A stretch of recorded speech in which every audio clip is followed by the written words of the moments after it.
Haki itu totalnya itu ada 7 kategori. Mulai dari hak cipta, merek, paten, desain industri, data stakeholder terpadu, rahasia dagang, dan varietas tanaman. Kalau misalkan ya sekarang tadi yang Alfi bilang sekarang marak banget profesi konten kreator gitu. Unsur apa aja Mas yang kira-kira yang melekat dalam YouTube tersebut? Kalau misalnya kita mau membuat hak cipta, mencatat. Terima kasih Mas Radian. Tadi udah dari pengertian haki, hak cipta sampai pada fenomena sekarang yang banyak banget YouTubers, lahir YouTubers baru di tengah pandemi. Iya. Jadi banyak banget sekarang konten kreator. Jadi mungkin itu sebagai satu lahan yang sangat menguntungkan sih di era pandemi kayak gini. Semua semua kan sudah beralih ya. Nah pertanyaannya sekarang, pertanyaan ya, aku tak bacain Iya. pertanyaan dari netizen gitu. Iya. Mungkin mereka sekarang sudah mempunyai kegelisahan atau kesadaran tentang pentingnya hak cipta. Nah, dalam pertama nih Mas, pertanyaan pertama masih banyak ya Mas. Jadi pertanyaan pertama ini dalam kurun waktu tahun 2021 ini kira-kira ada berapa ya Mas? Ada berapa permohonan yang masuk ke Mas Radian yang berkaitan tentang hak cipta? Kalau per, kalau permohonan terkait dengan hak cipta, sayangnya tidak jarang yang terkait dengan musik atau lagu. Kalau karena kami ini karena saya ini bergerak di bidang pendidikan, maka yang masuk adalah terkait dengan software dan buku untuk dosen dan mahasiswa yang sedang tugas akhir. Oh, Mahasiswa tugas akhir. berarti kalau Gitu untuk kan. musik dan apa tadi musik dan lainnya belum ada, maksudnya belum belum ada yang Kadang ada juga film, ada juga film, ada juga lagu, kadang-kadang ada juga yang eh, seni tradisional, yang karya seni tradisional, yang mana contohnya adalah di mana ini ternyata seni tradisional ini digunakan untuk pada zaman kerajaan terdahulu, akhirnya dijual. Ada yang bisa membuatnya, akhirnya didaftarkan karyanya dan dibuat, kemudian akan dijual nantinya itu gitu. oke. Terus kalau misalnya ini Mas, tata cara pencatatan hak cipta di Direktorat Jenderal Kekayaan Intelektual itu gimana Mas tata caranya? Ya, tergantung ya, misalnya buku ya. Kalau buku berarti itu harus di cover depan, cover belakang, dan isinya nanti disediakan ditambah dengan KTP dan formulir. Kemudian kalau software maka itu eh, maka itu harus dengan uraian dengan tata cara bagaimana menggunakan softwarenya, ditambah dengan gambar nantinya itu, dengan gambar seperti buku petunjuk penggunaan software. Kemudian habis itu baru softwarenya dalam berupa baru KTP dan formulirnya. Kemudian kalau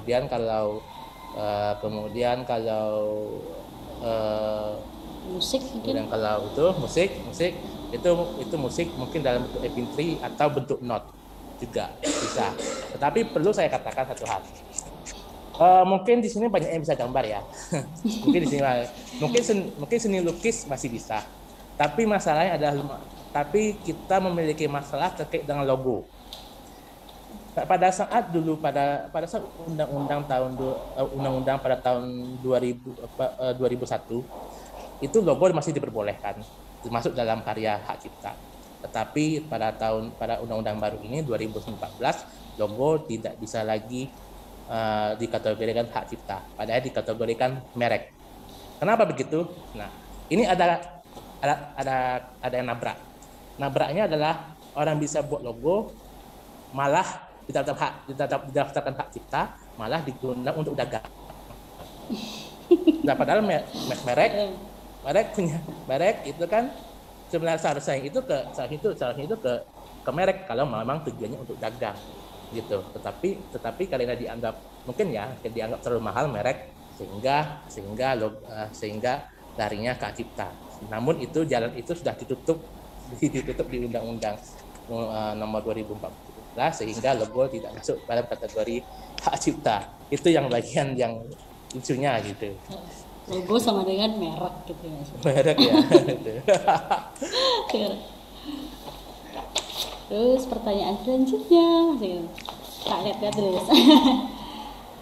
Terus kalau misalkan ya sekarang tadi yang Alfi bilang sekarang marak banget profesi konten kreator gitu di YouTube, apalagi tadi udah dibahas, ada yang terkenal pasti ada Raffi Ahmad, terus Atta Halilintar, terus yang hantu-hantu gitu kan. Itu lagi naik daun banget gitu kan. Itu unsur apa aja Mas yang kira-kira yang melekat dalam YouTube tersebut? Kalau misalnya kita mau membuat hak cipta, mencatat hak cipta. Terus pertama kita ngomongin, kita lihat dulu. Misalnya adalah musik. Kalau misalnya kita nyanyi karya kita sendiri di YouTube, berarti kita mendapatkan hak penuh, baik itu hak cipta maupun hak terkait, apa itu seluruhnya penuh. Tetapi kalau kita nyanyi lagu orang di YouTube, berarti kita dapat hanya hak terkait saja, tidak hak cipta ya, dan kita harus membayarnya. Ada wajib membayar. Mungkin ada yang orang terkenal dengan lagu orang lain, besoknya itu dapat surat cinta, dapat klaim malah itu. Iya. Soalnya gini, saya pernah mengupload YouTube juga di game, terkait dengan game ya. Saya gamer dulu. kemudian diklaim sama YouTube. Klaimnya apa? Di bagian musiknya itu dilindungi. Jika selama seminggu tidak diubah, maka akan di ban atau dihapus. Pas sadar sudah nggak ada lagi konten kami, semua hangus dan kerja keras kita juga, kita main game itu selama 6 jam sia-sia gara-gara kita belum mengubah musiknya di dalam game itu. Berarti apa? Ada bagian tertentu di mana itu mungkin Anda boleh mengupload dia, tetapi Anda tidak boleh menampilkan sesuatu yang sudah dilindungi oleh hak cipta. Seperti itu. Pernah kayaknya ada kasus gini Mas. Jadi dua konten kreator punya YouTube sama-sama gede, terus mereka tuh punya game gitu loh, game yang kayak gitu, misalnya game tebak-tebakan, terus ternyata diikutin sama yang satunya ini, ikutan juga gamenya gitu kan. Nah terjadilah gitu konflik karena mereka ya gitu, maksudnya mungkin salah satunya merasa dirugikan. Apa itu bisa Mas, bisa untuk didaftarkan hak ciptanya itu? Pada dasarnya game bisa dapat hak cipta, bisa. Itu sama tata caranya sama dengan software. Tata cara sama dengan software, datanya diberikan, kemudian data permainnya diberikan, kemudian habis itu formulirnya juga harus dilengkapi. Tetapi perlu saya katakan bahwa kalau gamenya sederhana, kalau misalnya itu game sederhana, saya rasa itu terkait dengan software tidak ada masalah. Jadi kalau dua kreator memainkan dua game yang sama, tapi kita kan harus lihat dulu yang mana pencipta, yang mana pengguna hak cipta, yang mana pengguna hak terkait, gitu loh kan. Misalnya adalah game itu diklaim oleh pencipta cinta. Jadi salah satunya tidak boleh lagi untuk memainkan game tersebut. Kenapa? Karena merugikan pencipta yang sudah berusaha membuat game tersebut. Tapi belakangan ini game itu dibuat dengan ciptaan yang kompleks. Software ada, data ada, suara karakter ada, gambar ada. Berarti itu semua, dan kemudian latar belakang pun menjadi hak cipta mereka. itu semua adalah hak cipta yang mereka itu kan, yang mereka lindungi, ya, yang mereka lindungi. Bahkan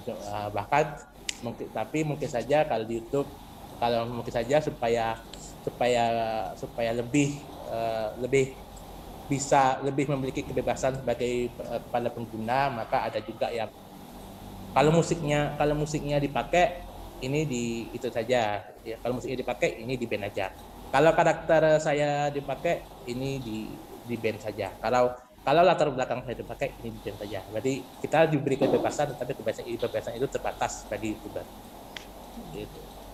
Ya, lebih kompleks yang didaftarkannya, yang dicatatnya lebih kompleks ya.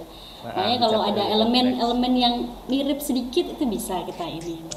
Jantungnya gitu. Jantungnya loh. Jangan sampai kita menyentuh jantung. Jangan sampai kita melanggar fair use di situ. Oke, siap.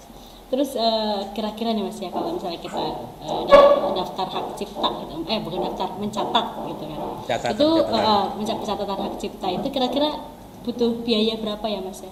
Kira-kira untuk kayak misalnya musik atau program gitu. Kan Pak banyak pertanyaan dari kemarin, berapa sih mbak gitu kan, pasti ya itu pasti yang mereka pertimbangkan awal gitu. Memang sih pertimbangan awalnya memang seperti itu di PP 2019 tentang penerimaan negara bukan pajak. Itu disebutkan bahwa untuk pendaftaran hak cipta itu berkisar 600 sampai 700 ribu. Tergantung. Itu kalau didaftarkan sendiri ya. Daftarkan sendiri, bikin formulir sendiri, kemudian menyediakan datanya sendiri, silahkan ya, silahkan. Mau ribet sendiri itu saat tidak apa-apa. Kalau silakan ya, kalau mau ribet segitu ya Mas ya. Maksudnya mau ribet sendiri silahkan. Ya. siap. Berarti kisaran segitu ya. Oke. Ya, kalau ribet sendiri silahkan. Tapi saja ada yang keluar 3 bulan keluar, 6 bulan keluar, ada juga 2 tahun keluar. Itu. Keluar sertifikatnya ya maksudnya. Dari seni, sastra, ilmu pengetahuan sama ya Mas ya? Musik, musik. Sama. Oke. Nah, sekarang kalau dilihat-lihat kita ya, bagaimana kesadaran masyarakat akan pentingnya hak cipta ini? Tergantung daerahnya ya. Tergantung daerahnya. Saya rasa masih kesadaran masyarakat masih dengan kata lain berdasarkan pengalaman. Jadi jika belum sakit belum terasa, belum ingat. Jadi kalau belum dikasih surat cinta belum kerasa. Iya, belum terasa. Ya. Kalau dengan kata lain jika nggak bermasalah baru tidak akan bergerak. Itu saya rasa kesadaran yang sekarang ini dipraktekkan oleh khalayak umum, tapi saya rasa yang saya perlukan adalah kesadaran minimal itu kesadaran umum di mana kita jangan sampai menyentuh jantung dari suatu ciptaan. Kita boleh menggunakan ciptaan, tapi jangan sampai kita menyentuh jantungnya. Jangan sampai kalau dalam cerita, kalau dalam cerita novel atau cerita film, jangan sampai kita menciptakan inti dari cerita. Jangan sampai kita ceritakan itu. Itu yang harus perlu dicamkan itu. Jangan sampai disebarluaskan gitu saja. Itulah. Terus lanjut ya, kalau misalnya kita kena surat cinta itu, selain harus mengganti, mungkin ada hal yang paling parah gitu Mas yang pernah dialami atau yang pokoknya ya akibat paling besarnya itu biasanya apa Mas? Ada satu restoran. Iya. Dia ngomong dia cerita ke saya satu restoran.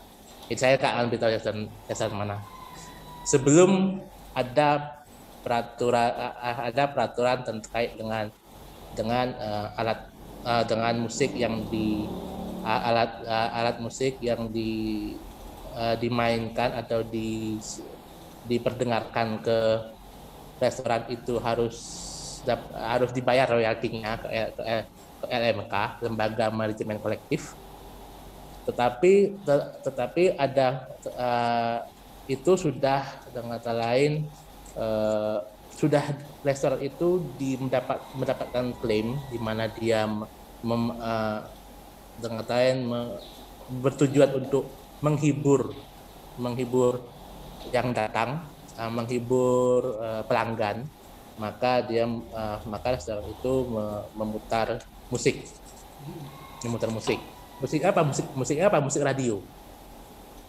Tapi ternyata itu sudah diklaim sama LMK dan dimintain royaltinya. Karena apa? Sudah memperdengarkan musik radio. Sebenarnya bukan radio sih yang jadi objek utamanya. Musiknya itu yang jadi objek utamanya, sehingga musik itu sudah dalam listnya LMK. Jadi list LMK untuk didengarkan jika ada yang menggunakan untuk komersial, maka harus ditarik royaltinya. Itu yang sekarang ini yang pada akhirnya sakit jadi penyakitan para restoran yang ingin menghibur pelanggan, karena LMK bergerak dengan cekatan dalam hal memberikan royalti untuk pencipta. Itu saya rasa. Meskipun begitu ada juga kasus lain di mana yang paling sakitnya bagian hotel ya, di mana kita bagian hotel ya, di mana saat FIFA 2014 Brazil nonton bareng itu ternyata diklaim dan harus membayar beberapa ratus juta denda. Kenapa? Menggunakan logo FIFA, nonton bareng tanpa izin, kemudian itu pun dipergunakan secara komersil, meskipun nontonnya gratis tapi ada kafenya, ada minumannya. Nah, seperti itulah akhirnya kena akhirnya. Ada beberapa, saya rasa mungkin mulai dari Jawa Tengah sampai Jawa Timur, Bali kena lah kayak itu. Hotel-hotelnya. Jogja juga kena. Jogja kena. Wow, makin ketat tadi gitu dia, bahwa sebenarnya batasan ini kan dilakukan buat itu, biar kita mikir semakin kreatif juga ya Mas ya, untuk menghadirkan hal-hal yang baru ya nggak sih? Ya untuk perkembangan ekonomi kreatif mungkin. Iya, ekonomi kreatif kita kreatif, tapi bukan berarti menggunakan jantung. Dikasih hati minta jantung, itu yang harus kita perhatikan itu maksudnya. Kita penciptanya sudah memberikan kebebasan. Kita sudah bisa nonton. Kita sudah bisa nonton di siaran umum. Tetapi ada nonton barang yang ada yang memanfaatkan untuk jualan, nah itu yang jadi masalah. Itu komersil tadi ya Mas ya. Ya betul. Oke. Itu jadi masalah.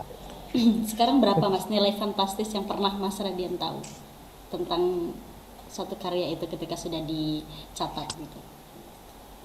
Saya rasa tidak ada yang terlalu fantastis di saat pencatatan hak cipta ya. Kecuali misalnya game. Atau misalnya Surabaya, Battle of Surabaya ya, kalau nggak salah itu yang di karya Amikom gitu. Saya rasa lektornya menceritakan bahwa atau pelopor karya Battle of Surabaya itu yang mereka mengeluarkan nilai fantastis untuk pencatatan hak cipta. Kenapa? Musiknya didaftarkan, karakternya dicatat, musiknya dicatat, latar belakangnya dicatat, karakternya dicatat, suaranya pun juga dicatat, lagunya juga dicatat. Jadi itu lumayan banyak sekali, tambah lagi dengan banyak karakter yang muncul, banyak karakter animasi yang muncul di Battle of Surabaya itu, animasi ya, masih ingat ya Mbak ya, berarti ya, masih ingat. Itu ternyata nilainya fantastis. jika memang harus jika memang jadi semuanya ingin dilindungi, semuanya ingin jadi milik Amikom gitu. Oke, terima kasih Mas Radian. Sekarang mungkin Mas Radian mau menyampaikan saran atau pesan untuk teman-teman semua tentang hak cipta, tentang yang lainnya. Saya rasa jangan berhenti berkreasi karena manusia itu dinilai dari karyanya. Seberapa besarnya IQ atau seberapa pintarnya manusia, tapi yang dinilai adalah karyanya, bukan kepintarannya atau bukan IQ-nya. Saya rasa seperti itu pada akhirnya, karena dan itu sampai saat ini terbukti, yang mana mungkin dia pintar di sekolahan, tetapi ternyata karyanya belum bisa dinilai. Tak ada karya atau bahkan tak ada karya sama sekali. Namun orang yang cerdas, memiliki keahlian tertentu, bisa membuat suatu karya, itu yang dinilai oleh orang. Itu saya rasa. Oke, terima kasih Mas Radian. Mungkin kalau misalnya teman-teman ada yang mau ditanyain lagi tentang ciptaannya, tentang apapun, nanti bisa ke Mas Radian mungkin ya. Bisa ke Mas Radian atau bisa ke Legal to Us, Radians Patents Agency ya Mas nih. Iya. Soalnya biasanya ke paten sih masalahnya. Jadi biasanya ke paten, masalahnya saya lebih banyak ngurus paten daripada ngurus hak cipta. Karena kan gini, untuk paten itu lebih rumitnya itu di bagian bagaimana mengurai uraian secara tertulis tentang suatu penemuan. Sedangkan hak cipta itu hanya sedangkan sisanya itu terkait dengan kita harus melek administrasi pada akhirnya ya. Tapi bagian patennya itu yang memang harus perlu ditekankan karena itu sangat penting, dan juga yang lebih banyak penemuannya yaitu negara yang paling makmur dasarnya. Tapi jangan lupakan hak cipta. Jangan lupakan hak cipta karena lebih banyak karya. jangan lebih banyak karya, juga lebih makmur, tapi itu kita harus dikatakan bahwa hak cipta itu memiliki jangka waktu yang sangat panjang. Ada yang 70 tahun, kita 70 tahun, tapi US 90 tahun. Kemudian kenapa begitu? Karena pendapatannya di situ. Kenapa? Karyanya itu. Kenapa karyanya? Komik DC, komik atau Marvel itu sebentar lagi mungkin 20 ke depan karakternya itu sudah bakal jadi public domain. Public domain apa? Sudah bisa digunakan oleh semua khalayak umum. Sebentar lagi Disney, yang Mickey Mouse atau Donald Duck sebentar lagi itu mungkin tahun 2027 atau 2030. Saya agak lupa. Nanti itu akan bisa digunakan khalayak umum, jadi public domain begitu. Jadi sudah mentok 90 tahun, besoknya itu mentok 90 tahun karya Disney, karya Warner Brothers atau Mickey Mouse. Jadi banyak yang bentar lagi itu Amerika bakal kehilangan karya mereka, karya yang mana akan jadi sudah melewati batas public domain, kecuali kalau mereka tiba-tiba mengubah undang-undang yang mana perlindungan karya menjadi 150 tahun. 150 tahun itu baru kontroversial. Mungkin nanti setelah bahas hak cipta mungkin kita diberikan kesempatan lagi untuk bahas paten mungkin Mas. Ya, boleh juga. Boleh juga karena paten ini bisa dikatakan rumit ya. Sedangkan hak cipta itu kerumitannya adalah bagian prakteknya, sedangkan bagian akhirnya, sedangkan paten itu rumit bagian awal. Itu karena memang sih saya lebih suka hak cipta. Kenapa? Karena bukan karena mudahnya mencatat, bukan, karena nanti itu aplikasinya banyak. Aplikasinya banyak itu apa? Seperti novel, adaptasi menjadi buku komik, adaptasi menjadi animasi, adaptasi menjadi movie, adaptasi menjadi serial. Adaptasi itu yang kita sebutkan bahwa menarik, membahas hak cipta di saat kita ngomongin terkait bagaimana sih adaptasinya gitu. Adaptasi. Jadi jangan menyerah, jangan bukan hak cipta bukan dianaktirikan, tetapi memang bagian rumit hak cipta bukan pada pencatatannya atau memperolehnya, bukan, tapi pada aplikasinya di saat adanya adaptasi mau ke arah mana ini hak cipta gitu. Gitu saya Mbak. Oke, siap. Matur nuwun Mas Radian sudah menyempatkan waktunya untuk sharing-sharing sama kita, sama teman-teman tentang haki dan juga hak cipta. Mungkin di kemudian hari kita bisa dapat kesempatan lagi untuk ngobrol lebih dalam, dan mungkin kalau misalnya ya udah keadaan sudah normal bisa ketemu di Yogyakarta. Mas Radian jalan-jalan. Oke, siap. Saya sekarang ada di Pekanbaru sih, jadi. Oh, sekarang di Pekanbaru. Pekanbaru saya sekarang ya. Jadi tapi kalau memang ke Jogja saya siap kerja. Siap, semoga kita juga diberikan kesempatan ya Mas ya. Okay. Ya, terima kasih banyak Mas Radian sudah menyempatkan waktunya pada sore hari ini untuk kita sharing-sharing perihal haki dan juga hak cipta untuk teman-teman. Mungkin lain kesempatan kita bisa lagi ngobrol bareng tentang paten. Tadi Mas Radian menyebutkan tentang paten, mungkin kita bisa diberikan kesempatan lagi untuk ngobrol-ngobrol, sharing-sharing bareng lewat Legal Talk bersama dengan Legal to Us. Terima kasih Mas Radian.